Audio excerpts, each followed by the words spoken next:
ako ugira ubwoba, ibyo umaze kunkorera biranshimishije, nzakora ibishoboka byose kugira ngo utsinde ikizamini cy'imibare, nta muntu n'umwe ugomba kubwira ibyo twakoze, iri ni ibanga rizaguma hagati yanjye nawe. Ibi byose rero byatangiye bite? Byatangiye ubwo uyu mwana akuye yari yicaye ku ntebe arimo asubiramo amasomo ye, yarimo yitegura ikizamini ariko akaba yari afite n'ubwoba, yize amanywa n'ijoro akora ibishoboka byose ngo arebe nimba yazatsinda ikizamini, yari afite ubwoba mu mutima, yari yarasezeranyije mama we ko byanze bikunze uyu mwaka azitwara neza. Mama we yari umusingomada ariko yarihangana agakora imirimo ibiri yose kugira ngo arebe nimba yafasha umwana we akamutirira amashuri. Icyizere cye cyose cyari kiri kuri uyu mwana w'umukobwa, ako ntabwo yifuzaga kuba yakongera agatenguha mama we. Nuko rero ubwo inzogera yavugaga bamaze gukora ikizamini, yahise yihanagura amarira, arangije afata ibipapuro bya test arimo akora, arangije abishyira mu gikapu. Ubwo yari ateye intambwe irashaka gusohoka, agiye kumva yumva umuntu amufashe inyuma ku bitugu, ahindukiye asanga ni umwarimu witwaga Net, yari umwarimu w'imibare, niho wari uhagaze inyuma ye. Wa mwarimu Net arangije aramubwira ati haku dushobora kuvuganaho gatoya.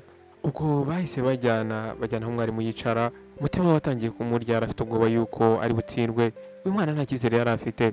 Nuko wa mwarimu arangije aramubwira ati haku nabonye ubwo ibizamini byawe biri gukorwa utari umeze neza, imibare ishobora gukomera cyane ariko ndabizi neza ko uri umunyembaraga, wowe icyo ukeneye ubufasha bw'inyongera.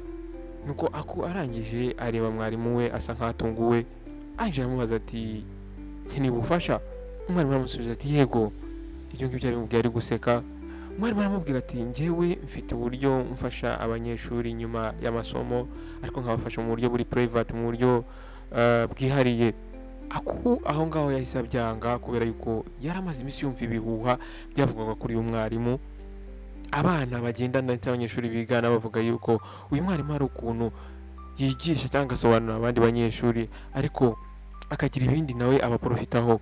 Ariko ako kanya izo ntekerezo zose yari afite yahise azikura mu bwonko bwe. Umwana w'umukobwa yashakaga gutsinda ikizamini kandi uno mugabo yashaka kumufasha, none uyu mwana w'umukobwa imbaraga zo kubyanga yari kuzikura hehe? Nuko wa mwana w'umukobwa arangije abwira umwarimu ati ok nzaza, ariko bivuga mu buryo buri soft. Ubwa mbere ubwo uyu mwana yazaga kwiga byari ibintu bisanzwe, yaramusobanuriye. Uyu mwarimu Net yarihanganye ndetse yamusobanurira buri kimwe cyose, ndetse yumva biramushimishije. Ako yatangiye kumva afite confidence, yumva ameze neza nta kibazo, yumva ari comfort. Ariko ubwo ibyumweru byagendaga bishira, ibintu byatangiye guhinduka. Uyu mugabo Mr Net yatangiye kujya yicara, noneho akicara ariko yegeye uyu mwana w'umukobwa. Yatangiye kujya amubwira ati jyewe nzagufasha ibintu byinshi cyane, ntabwo nzakwigisha imibare gusa ahubwo nzagufasha n'ibindi byinshi. Ako uri umukobwa mwiza cyane, wowe uzaba umuntu ukomeye cyane. Ako yatangiye kumva yuko noneho ahangaha atari safe, ariko nta gisubizo yari afite. Yatangiye kwibivisha yuko byari byiza kubera yuko yarimo mwigiraho, ariko muri we yarabizi neza ko hari ikintu kitagenda. Nuko igihe kimwe ari nimugoroba ubwo bari bamaze kwiga, wa mugabo Net yahise afata ku rutugu uyu mwana w'umukobwa. Nuko arangije aramubwira ati ndizera ubu ngubu noneho uri ready cyangwa se witeguye gukora icyiciro cya kabiri. Nuko umwana arangije amureba mu maso ariko asa nkaho adasobanukiwe ibyo amubwiye. Umwana aramubaza ati icyiciro cya kabiri? Nuko umugabo arangije aramubwira ati yego, ariko abimubwira ari kumureba mu maso. Yaba ati ndakwizeza yuko ikizamini cyawe cya nyuma cy'imibare uzagitsinda, ariko ukeneye gukorana nanjye, hari ibyo tugomba kumvikanaho. Nuko wa mwana asa nkaho atunguwe, arangije aramubwira ati ushatse kuvuga ngo iki?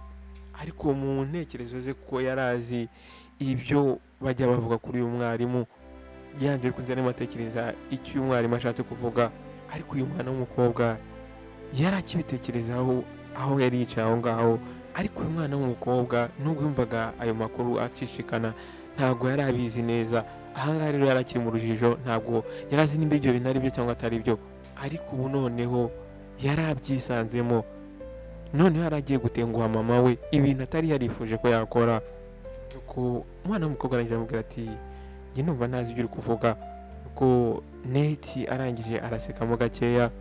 nuko wa mugabo Nate arangije amubwira ati aku njyewe icyo ndi gukora ni ukugerageza kugufasha, ariko nimba wowe udashaka gushyiramo imbaraga ubwo nta kintu nakumarira, ni amahitamo yawe. Aku yahise agwa mu mutego. Uyu mwana w'umukobwa yashakaga gutsinda ikizamini ndetse akimuka, ariko icyo biri gusabwa yaramubwira ngo ni akantu gatoya cyane ngo ari kumusabe, ariko uyu mwana w'umukobwa ntabwo yari azi ibyo ari byo. Umwana w'umukobwa yatangiye gutekereza mama we, yibuka ukuntu mama we yagiye atanga sacrifice nyinshi cyane, agiye yigomwa ibintu byinshi cyane kugira ngo abashe kumurira amashuri. Yumvaga atatenguha mama we. Nuko wa mwana w'umukobwa arangije abwira wa mwarimu ati okay ndabyemeye, ariko abivuga afite ubwoba. Guhera uwo munsi ubuzima bwaku bwatangiye kugenda noneho buba bubi. Yatangiye kujya atekereza noneho akagira ngo ari kurota, ari mu ndoto. Ibanga ryonyine yari abitse muri we nta muntu n'umwe araribwira, kandi nta n'uwo agomba kuribwira. Uyu mwana yatangiye kujya noneho yirinda inshuti ze, atangira kwigunga, yanga kurya, yanga gukora buri kimwe cyose. Icyo yatekerezaga gusa ni ugukora ikizamini. Ariko uko ibyumweru byagendaga bishira, aku yatangiye kumva umubiri we utangiye guhinduka. Yatangiye kumva atangiye kujya acika intege, ndetse akumva afite ibitotsi, imyenda ye itangira kumwanga. Nuko ubwa mbere akibyumva, yumva ibyo bimenyetso, yatangiye kwibwira ko wenda ari stress, ariko muri we yarazi ukuri, yarabizi neza yuko atwite. Uyu mwana w'umukobwa yatangiye kumererwa nabi, igifu gitangira guhora kimurya. Usibye no kuba yari atwite, ariko yari afite n'ikimwaro cy'ukuntu atengushye mama we. Yaribazaga ati ese mama wanjye azavuga ngo iki, ese inshuti zanjye zizavuga ngo iki, ese noneho bizagenda gute uyu mwarimu Nate, ese byibuze azabyitaho. Aku yatangiye gutekereza ko wenda yabibwira umuntu, ariko se ninde yari kwizera. Umwana w'umukobwa yari yatangiye kwitera icyizere, atangira kubona ko noneho asigaye ari we wenyine. Nuko umwana akubwo yari arimo ava ku ishuri asohoka ku kigo, yaje guhura n'umwarimu w'icyongereza witwaga Deborah. Uyu mwarimu yari asanzwe nta kibazo afitanye n'uyu mwana aku. Nuko yarahagaze noneho atangira kumubaza ati amakuru umeze ute, ariko iki gihe amurebye abonye ko atameze neza. Nuko arangije aramubwira ati aku waza tukavuganaho gatoya. Aku atangira kugira ubwoba, umutima utangira kumusimbuka. Nuko bahise bagenda bajya mu ishuri bajyana na Deborah. Nuko barangije baricara. Deborah arangije aratangira ati aku ati na kwitegereje mbona udasanzwe uyu munsi, ntago uri wowe, ese buri kimwe cyose cyaba kigenda neza. Aku yanga kuvuga, ntabwo yashakaga kubwira Deborah buri kimwe cyose kugira ngo byibuze amubwire ibanga ryari ryaramuboshye, yari yarabitse mu mutima we, ariko ntabwo byari bimworoheye. Yari afite ubwoba bw'ikiri bube naramuka bivuze. Nuko wa mwarimu arangije aramwitegereza, arangije aramubwira ati aku ushobora kunyizera, icyaba cyose gende hano kugira ngo ngufashe. Ako kanya amarira atangiye kuzenga mu maso y'uyu mwana aku. Yahise abwira buri kimwe cyose uyu mwarimu Deborah uko byagenze. Nuko Deborah arangije aramwumva acecetse. Buri jambo ryose yamubwiraga uyu mwarimu Deborah yatangiye kugira agahinda. Nuko ubwo aku yarasoje kumubwira, Deborah yafashe ku rutugu rw'uyu mwana aku, arangije aramubwira ati aku ntabwo uri wenyine, ibi byose tugomba kubirangiza kandi tukabirangiza turi babiri njyewe nawe, ariko tugomba kubikora kandi twihuse. Nate agomba guhagarikwa mbere y'uko yababaza undi muntu. Deborah ntabwo yatinze, ako kanya yahise ajya mu biro bya principal. Yahise agenda ajya gusaba ko byanze bikunze agomba gukurikirana uyu mugabo Nate, ariko principal kubera ko yahoraga yumva byanze bikunze ikigo cye kigomba kuba gifite reputation nziza, ntabwo yahise abyakira yihuse. Yahise atangira kubyanga. Yabati iki kirego kirakomeye cyane, yabati ese ufite ibimenyetso. Nuko Deborah arangije aramubwira ati ibimenyetso ni aku, nuriya mwana w'umukobwa aku, kandi ndabizi neza yuko hari abandi nabo ashobora kuba yarakora ibintu nk'ibyo ngibyo. Nuko Deborah arangije abwira principal ati nutagira ikintu ukora ngenda gikora. Nuko principal arangije aramubwira ati okay sawa, ati ariko nimba ibi bintu ari ibihuha urahura n'ibibazo. Deborah yahise ava aho ngaho ku biro. Yari abizi neza yuko principal nta kintu ashobora kubasha gukora atamushyizeyo imbaraga. yagombaga gukora buri kimwe cyose, ibi bintu akaba ari we noneho ubyikorera. Nuko umunsi wakurikiye ubwo ikigo cyari cyateranye, nuko Deborah arangije afata ijambo, abanyeshuri, abarimu ndetse na principal baratunguwe ubwo Deborah yaratangiye kuvuga. Nuko Deborah arangije araterura avuga ati, banyeshuri ndetse namwe barimu, mfite ikintu cy'ingenzi nshaka kuvuga. Hagati yacu aha ngaha harimo ikirura. Nyabati umugabo wakoresheje imbaraga z'icyo ari cyo kugira ngo yangize abanyeshuri akwiriye kurinda. Izina rye ni Nate. Abantu bose bahise basa nkaho batunguwe. Nuko wa mugabo Nate ubwo yari yicaye aho ngaho imbere, arangije arahaguruka ariko n'uburakari bwinshi cyane. Nuko arangije aravuga ati, aka ni agasuzuguro, ese ni gute ushobora kunshinja ibintu nk'ibyo ngibyo? Nuko Deborah arangije aramwirengagiza, ahubwo akomeza kuvuga. Arangije aravuga ati, njyewe navuganye n'umwe mu bo yangije, mu bo yahemukiye, umwana umwe w'inzirakarengane ariko umaze igihe kinini cyane ari mu buribwe. Arangije aravuga ati, aku ese wazana imbere? Aku wari wicaye aho ngaho inyuma, arangije atera intambwe agana hano imbere. Icyo gihe amaso yose yari ari kuri uyu mwana Aku, ariko ibyo byose yarabyirengagije, ahubwo arangije ajya hari imbere aho Deborah yari ari.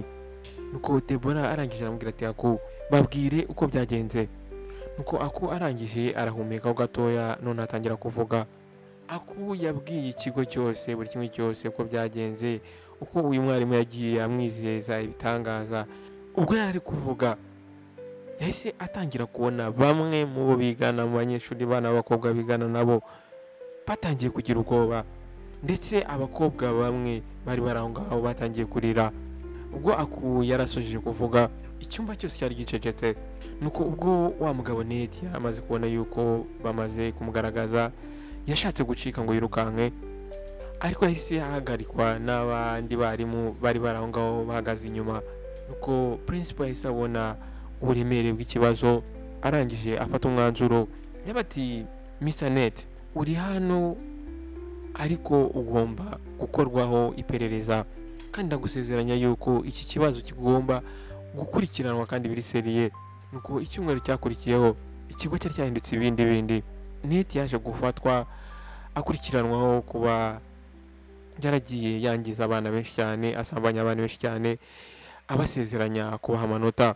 Abakobwa benshi cyane nabo baje kwibohora, batangira kuvuga inkuru zabo uko zagenze. Aku yasigaye aho ngaho arimo arwana no kuba yakira, afata imbaraga ndetse afatanya ndetse n'inshuti ze nazo byabayeho, ndetse yiyunga na mama we ndetse na Deborah inshuti ye. Aku yahisemo kugumana umwana, ntabwo yagize amukuramo. Ubwo rero Aku umunsi wageraga wa graduation, Aku yarazamutse ajya kuri stage, agiye kwakira diploma ye, ndetse yarateruye akana ke. Abantu bose bari aho ngaho bakomye amashyi menshi cyane, atari uko wenda amushimiye kuko arangije, ahubwo banamushimira kubwo imbaraga ndetse no kugira courage zo kugaragaza ikibazo. Nuko ubwo yari arimo areba buri umwe wese wari aho ngaho, Aku yahise yishima cyane, abona yuko umwanzuro yafashe ndetse n'imbaraga yagize zo kugira ngo yexposinge uriya mwarimu byamugize intwari. Abantu babonye yuko yakijije ubuzima bw'abantu benshi bari kuzakomeza kubigwiramo. Hari amabanga amwe namwe aba aremereye utakagombye kugumana wenyine, ujye uyavuga kugira ngo ubohoke. Urakoze kureba ino video, nizere ko hari ikintu yakumariye, nizere ko hari inyigisho wakuyemo, nizere ko wowe utarakora subscribe wakanda subscribe, ndetse ugakanda no kunzongera kugira ngo ujye ubasha kubona ubutumwa bugufi igihe cyose nshyizeho ikiganiro. Wowe wakoze subscribe, icyo ngusaba ni ukureba ahantu hari akantu k'igikumwe ugakandaho, ubwo ukoze like, ndetse ukajya muri comment section ukambwira uko inkuru wayibonye, wayumvise, ese yagufashije iki. Ibyo nabyo ni inkunga ikomeye. Ikindi cya kabiri, nimba ubishoboye, sharinga ino nkuru uyigeze kuri bagenzi bawe.